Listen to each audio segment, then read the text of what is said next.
Les efforts que l'on s'autorise pour prendre en charge l'accompagnement de nos aînés sont quelque part révélateurs de la société que l'on souhaite construire.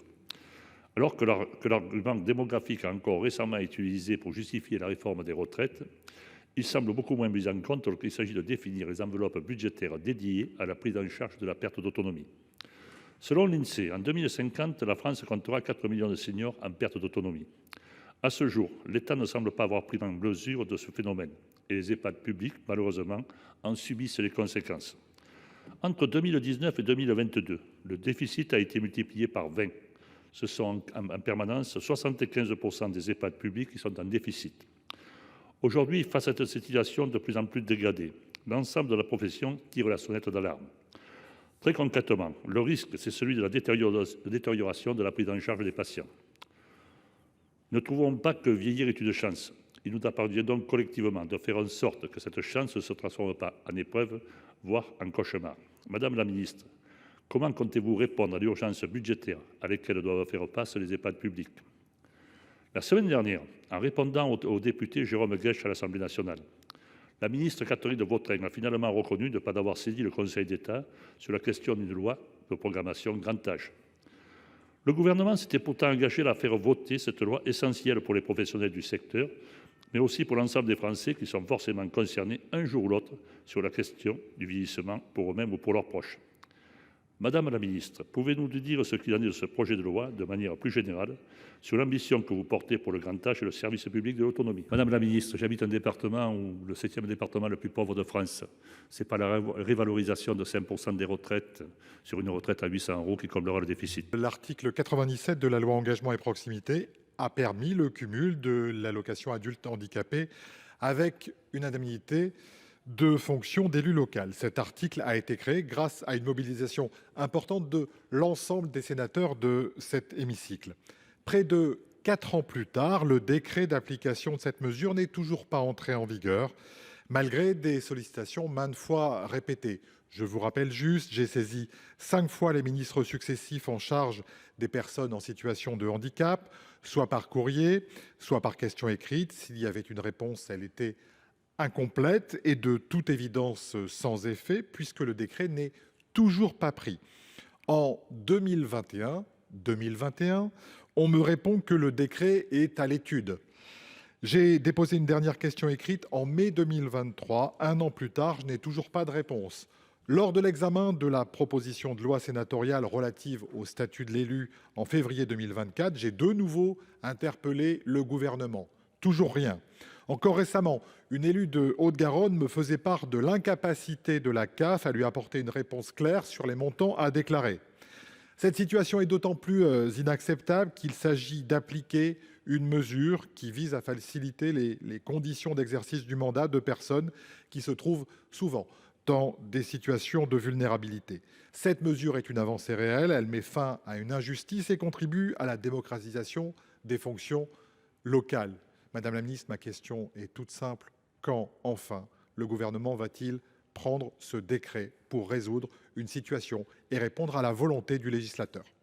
Merci. Madame la ministre, juste une réponse, ce n'est pas sérieux. Ce n'est pas sérieux parce que ça fait déjà quelques années que cette situation dure.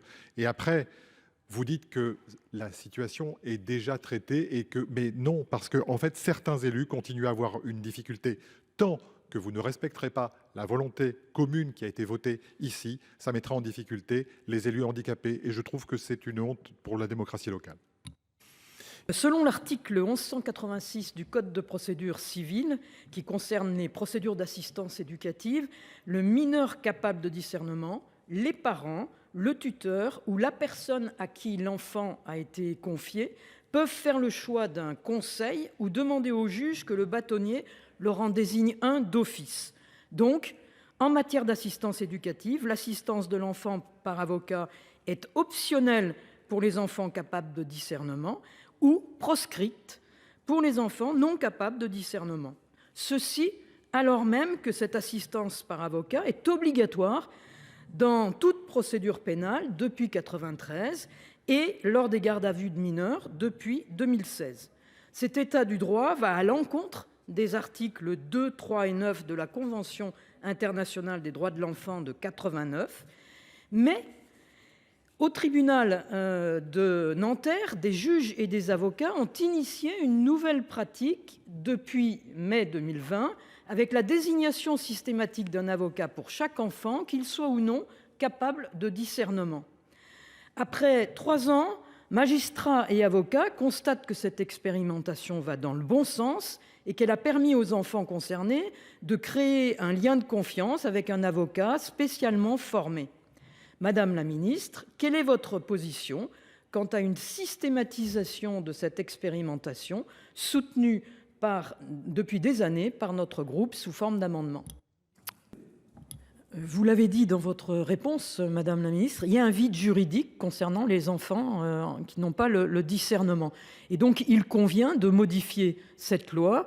C'est dommage que les pratiques de Nanterre aient été abandonnées parce qu'elles avaient quand même montré un certain nombre de points positifs. Donc, vous me parlez de travaux en cours. Nous serons au rendez-vous. Et j'espère que nous aboutirons. Ma question intervient alors que le gouvernement d'Emmanuel Macron, à travers des réformes néfastes comme les groupes de niveau et des propos ministériels parfois dénigrants, semble mépriser ce pilier républicain qu'est l'école publique.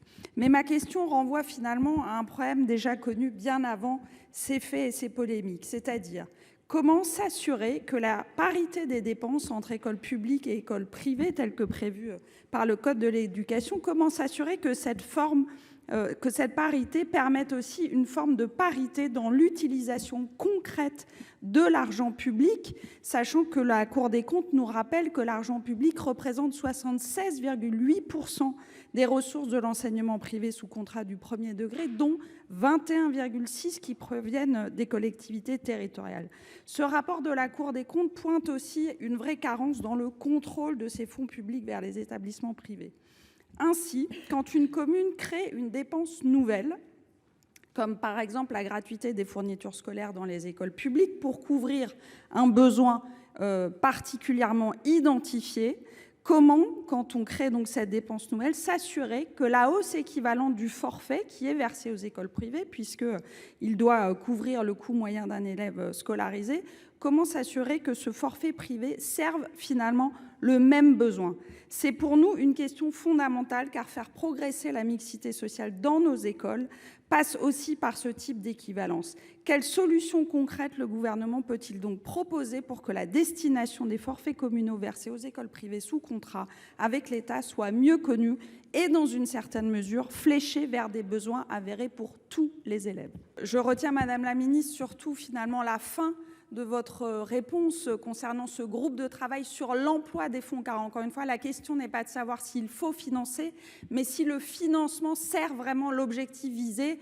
Ici, les fournitures scolaires gratuites, ailleurs, d'autres éléments, c'est pour nous un élément vraiment fondamental de cette mixité sociale et scolaire que nous défendons dans notre groupe. Permettez-moi d'abord de saluer mon collègue Olivier Paccaud, puisque nos questions portent sur le même sujet, celui de l'aéroport Beauvais-Thierry. Il a rejoint il y a quelques semaines le combat qui est initié localement depuis des mois sur la question de l'extension de l'aéroport de Beauvais-Thierry. Et je reconnais qu'il le fait courageusement parce que les choses ne sont pas simples au sein de la majorité du conseil départemental qui soutient l'aéroport. Alors moi, Madame la Ministre, ma question elle est assez simple. Vous avez aujourd'hui un aéroport avec une extension absolument drastique du trafic qui est programmée. Vous avez aujourd'hui 5,5 millions de passagers. Vous en aurez, selon le nouveau contrat de délégation passé avec le consortium Bouygues et GIS, plus de 8 millions en 2035 et près de 9 millions, peut-être même 10, en 2050. Donc nous sommes face à quelque chose qui est absolument massif. Nous avons la Chambre régionale des comptes qui, pourtant, dès juin 2023, avait alerté en disant que ce projet était mal pensé et mal calibré. Et nous avons localement, évidemment, un certain nombre de risques associés à ce projet qui n'ont pas du tout été pris en compte. Je les liste pour que nous les ayons en tête. Un risque sanitaire qui est lié à la fois à la pollution de l'air par les particules ultra fines, mais aussi aux nuisances liées au bruit qui n'ont pas fait l'objet d'une évaluation sérieuse en termes d'augmentation. Nous avons un risque environnemental. Vous êtes évidemment au gouvernement le garant de la trajectoire de la France par rapport à l'accord de Paris et nous n'avons aucune garantie et les émissions de CO2 vont mécaniquement exploser avec l'explosion du trafic. Nous avons un risque foncier, un risque économique, puisque la valeur des propriétés des habitants autour de l'aéroport et dans le Beauvaisis va baisser. Nous avons un risque pour le cadre de vie, le sénateur Paco l'a dit, sur la question des trajectoires qui ne sont plus respectées. Moi, j'ai discuté encore avec la maire de la Versine qui pourrait vous montrer carte à l'appui, parce qu'elle est toute la journée sur ces outils pour vérifier la manière dont les choses se passent, un certain nombre de difficultés. Donc nous, face à ça, on a besoin de la parole de l'État. Le dialogue, il est aujourd'hui interrompu. On a besoin d'un tiers de confiance qui vienne le rétablir. Le sujet devient national. Il y a une manifestation le 15 juin à Beauvais. On a besoin de savoir quelle est la position de l'État sur le dossier et on a besoin, le ministre des Transports n'est pas là mais je le dis, que les élus du Beauvaisis soient reçus. On a 19 élus qui ont déposé une motion, c'est essentiel. Ma question s'adresse au ministre de l'Intérieur. Qu'en est-il de l'usage de la reconnaissance faciale par les forces de sécurité intérieure et quelles sont les conclusions de l'enquête administrative qui a été diligentée par le ministre Darmanin?